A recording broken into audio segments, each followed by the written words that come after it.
terus kadang sinyalnya juga sih udah gitu ya. Tapi kalau untuk kenyamanan atau kecepatan, memilih mana dengan sistem manual atau pakai Android? Kalau saya sendiri sih mementingkan sistem manual sih, soalnya lebih enakan manual. Apa alasannya pakai manual lebih enak?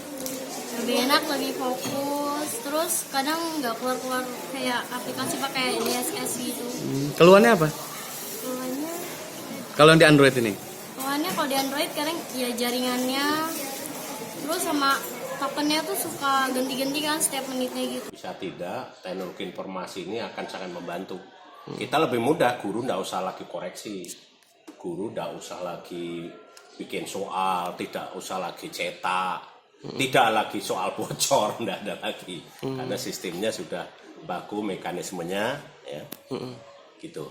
Akan Pak, untuk hal itu tetap yang bikin adalah kawan-kawan MGMP.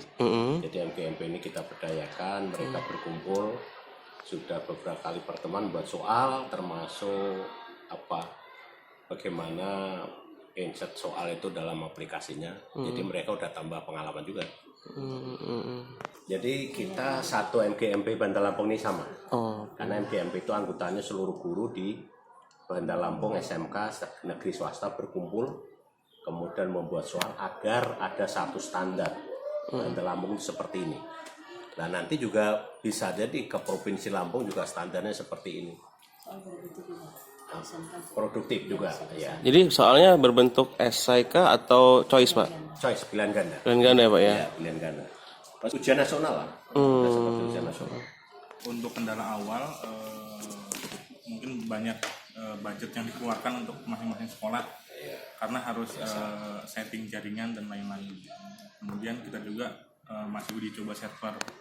Nah sementara ini server alhamdulillah aman. Kendalanya hanya di mungkin jaringan aja. Katanya ya MBPS.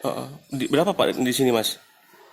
Kalau di sekolah kita sendiri itu masih berapa? 100 Mbps. Standarnya sendiri yang harus dipergunakan? Untuk standar kebetulan ini kan online Mas, tidak lokal, jadi masih menggunakan provider masing-masing.